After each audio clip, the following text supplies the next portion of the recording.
Hi everyone, I'm Dale Smith, aka Journo Dale, and we're here to talk about Canadian politics.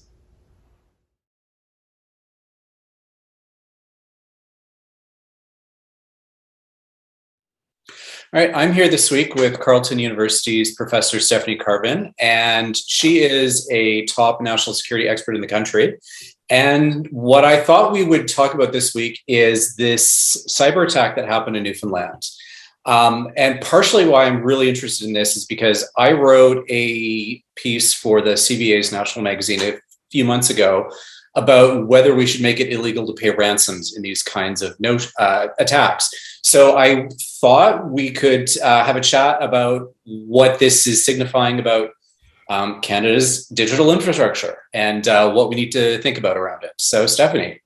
Well, the severity of this attack is pretty high, and it hasn't received a lot of immediate attention. I mean, there has been a couple of podcasts about it here and there, but by and large, it's probably one of the worst ransomware attacks that we've had, at least in terms of the effects of knocking out the healthcare of an entire province of the country. In Newfoundland, the healthcare is much more centralized, which is important because it saves money.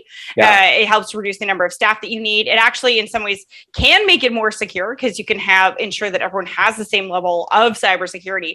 But when it fails big, and that's what we've seen here, right? So, yeah, I mean, the Canadian Centre for Cybersecurity has been very clear. Ransomware is the number one threat to Canada in terms of cyber threats. Sometimes I think we think it's Russian bots or hacking of intellectual property, but actually it's ransomware. And this is a good example why. And in terms of what kinds of things governments should be looking at in terms of ways to better secure our systems, part of that I think was intended to be in the digital privacy bill that never went anywhere in the last session of Parliament. But is there anything else that we should really be thinking about around that? It's hard, right? I mean, the thing is the hackers find a way. It's a bit like nature, right? They're very clever. And one of the problems is when it comes to healthcare spending, we don't often think of cybersecurity, right? When you're dumping millions of dollars onto the healthcare sector, you're thinking in terms of like life-saving medical equipment. You don't necessarily want to take that, few $1,000,000 and put it towards cybersecurity, but we have to, right? This is something that's absolutely fundamentally necessary. So I think that this is really important. One of the things that does concern me, though, is the level of secrecy around this particular case. The Newfoundland authorities have really not said anything about it whatsoever. It was actually the Canadian Centre for Cybersecurity, which in a statement made to, I believe, the Globe and Mail was, I believe, the first to even use the R word or ransomware word. Right. So it's, I don't think that's good for transparency. It may be the fact that they are negotiating with these individuals or these individuals have threatened to retaliate in some way. One of the trends we are seeing in ransomware attacks is not just encrypting the data, but also encrypting and stealing that data and saying, not only do you have to pay us to decrypt the information, but also, unless you pay us further ransom, we will also dump this information, all the personal information of patients potentially on the internet. And that would be huge, right? That would be really, really significant. And it does actually raise a separate set of questions as to why was this information available unencrypted in the first place. So that's something I think we're going to need some kind of inquiry here, but well, let's just hope that the people of Newfoundland get their healthcare back soon. And just kind of going back to the piece that I wrote, the answer I got from most of the experts was around ransomware. It's complicated in terms of whether or not we should consider either allowing payments or banning them as a kind of disincentive means. And I'm just wondering from your perspective, what you think that would look like. I do believe that paying criminals inspires criminality, right? That is the big thing. That being said, I'm not in the position of denying people cancer treatment because they can't get their data on board. But I think, a lot of the times the costs are going to be there either way. I mean, even if you did get the data back, you're still going to have to replace all of your computer systems. You are going to have to replace many, many things. So I think, obviously prevention, a pinch of prevention is worth a pound of cure. we're well beyond that now. In terms of whether or not we should pay, I mean, there's a number of really interesting questions. It's also, I'll add another question onto yours, which is, should we allow hackback by private actors? Should you be able to hire cyber vigilantes to go and get your information back, or to do some kind of retaliatory action in cyberspace? So, I mean, there's a whole, like, it really is a wild west of legal questions with regards to this particular issue. I'm not sure I have great answers to those questions, but I'm just here to point out the threats. Yeah, for sure. And speaking of threats and threat actors, we had this big pact that was big news a couple of weeks ago with Australia, the UK, and the US. And there was this kind of sense of exclusion around some of the punditariat in Canada. And I was wondering if you had any particular thoughts on this. I seem to recall the UK High Commissioner basically said Australia came to them, so that wasn't, that was kind of why Canada wasn't included. It wasn't. But is this something that we should be thinking more about? Yeah, I think we did see a lot of like pulling of hair and gnashing of teeth that I think was wrong-headed. The fact was, Canada has not really been militarily active in the Pacific in any big way since 1953, at the end of the Korean War. We haven't really been a part of any formal kind of military alliance there for some time.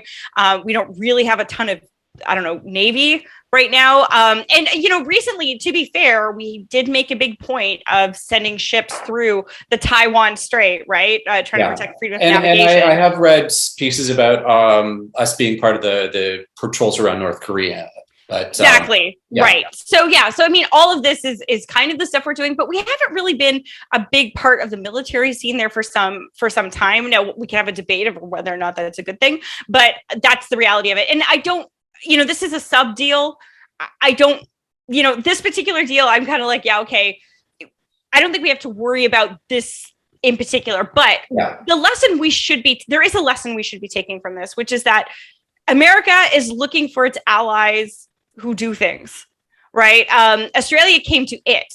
And it's not just in this area, right? Myself and Tamaj, we've gone to the US, we've done research and spoken to individuals who are working in these areas. And they talk about how the Australians, they're very, for lack of a better word, in your face, but they come with ideas, they come with their own intelligence, they come with their own foreign policies, they put commitments on the table. And Canada, we're kind of a wallflower. We kind of, we sit in on the meetings, we're happy to be there, but we're not really contributing in ways. And so I think what's happening is that as the world order is changing, America is looking for its partners who are active in terms of security and defense.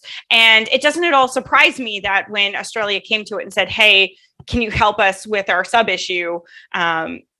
They went ahead and jumped at that opportunity, right? Mm-hmm. It's good for their business, but it's also good for some of their own security goals. Canada, on the other hand, we just, we can't even procure planes.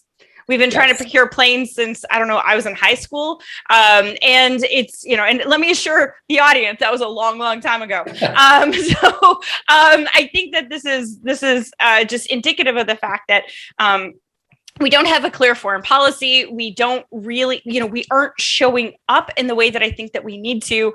And I actually think those two things are related to each other, right? We haven't set out our foreign policy priorities. And then when it comes to these conversations, we don't really know what to say. Yeah. And I think we caught a bit of that again this week at the Three Amigos Summit, where Canada was kind of like an afterthought for a lot of it. I mean, the entire American media was focused on the Mexican border and those issues, and Canada was just kind of there. And as you're saying, I guess we're kind of the wallflower in the room on that. Yeah, I mean, Alex Pineda had a really interesting article on CBC this morning, which is the 19th of November, on how we are, the media didn't even ask Canada one single question. There was no Canadian reporter that's allowed to ask a question in kind of the press session. Anyone who follows me on Twitter knows I'm from Oshawa, right? And so this question about electronic vehicles is very, very important to me personally, because my hometown is known for building vehicles, or used to be known for building vehicles. I mean, they're kind of building some stuff there now, but I mean, the fact is, if Canada's going to have an automatic or an auto industry in the future, it's going to have to be building electronic vehicles. And if all the tax incentives are for American built vehicles, that's going to hurt us, right? So we don't, I don't know what Trudeau was hoping to get out of this. I don't know whose idea it was to have a new Three Amigos summit, but he doesn't seem to have been able to get that point through to Biden. Biden hasn't said no, but he hasn't said yes. And so this is going to be like a huge issue, I think, in Canadian-American relations going forward. But again, also it goes to show that, is it the fact that we haven't put a lot on the table indicative of the fact that, that the US is kind of moving on and thinking about other things that don't include Canada? And that was kind of the point of the Panetta article, which I think was correct. And I guess with that in mind, is it time that we have a big foreign policy white paper or some kind of I don't know if a royal commission or something like that would be the right way to go, but some kind of a big exercise on the part of the federal government to really start thinking about our place in a changing world now that, Britain is no longer one of the big boys, and America is in a very strange state in terms of the polite way of putting it. Yeah. Where they are in terms of being a superpower. So, right. Is this something that we really need to get serious about?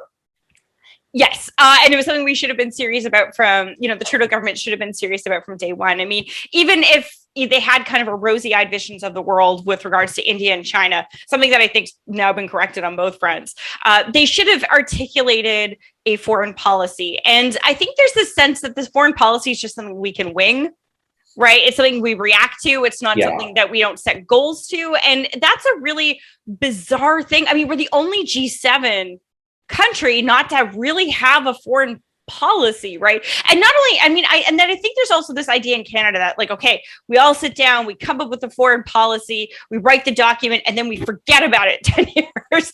And then eventually we decide to come up with a new one. Whereas other countries, they do it every 2-3 years, every, in America, they put out revised defense, security, national security, foreign policy all the time, quadrennial defense review, all these different kinds of things. And so they're always thinking and looking to the future, and we just don't do that. The rumor in Ottawa is that we are going to see a new defense and security review, which is interesting that the SEC go that route instead of designing a foreign policy. I'm not without wanting to discredit the new foreign minister, Melanie Joly, that much. I don't know if she's the minister to do this.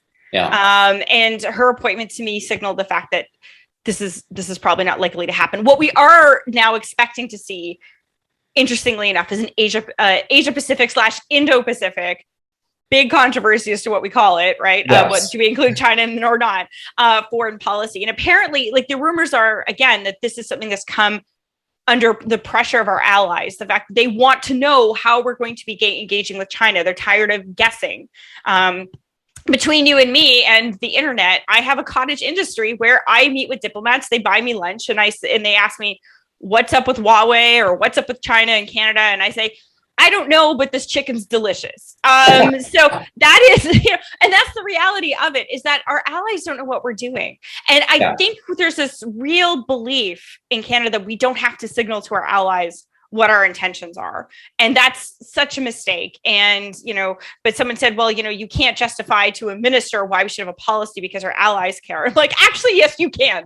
And it's really important. And this is something we should be doing. We're not a serious country without a foreign policy. And not only should we have a foreign policy, it should be I hate the word evergreen. It's an Ottawa term, but it should be an evergreen document that's revised every 2 to 3 years. This is what countries like Australia do. This is what all of our allies do. And for some reason, we think we can kind of be that. I had a presentation. I'm going to applaud myself and say, 2 weeks ago, I had a presentation that said, described Canada from maple leaf to wallflower. But that's kind of where we're going, right?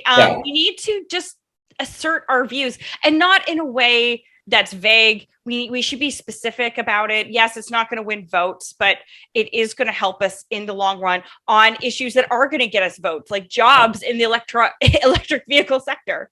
Yeah. Yeah, for sure. That was a There's lot. been this real kind of drawn out thing around the evolution of our China policy, and I've been reading things about the fact that they don't want to like articulate something because it would signal that they haven't been changing it when they have been, and things like that. And I'm wondering, I guess to kind of close this off here, like, is this something we need to actually like grow a spine about and just say? Yeah, I mean, absolutely. Like, but the thing is, too, I don't think it's bad to respond to circumstances. Like, Yeah. like the China of 2010, 2011 is not the China of 2020, 2021. And your foreign policy should reflect that, right? Even, China 2015 is different from China 2021. And if their foreign policy evolves, that's a good thing. That's not a sign of weakness. That's a sign of recalibration. And I don't know why we see it any other way, but here we are. And I'm just going to continue to yell at things, probably on the internet, if not my dog. All right. Well, thanks so much for doing this, and we'll do this again sometime. Hey, anytime. Thank you so much. Hey, thanks. And that's everything for this week. Join us again next week for some more Canadian politics. I'm Dale Smith. That's at journo_Dale on Twitter. And don't forget to like the video, share, subscribe, and support us on Patreon. Thanks, everyone.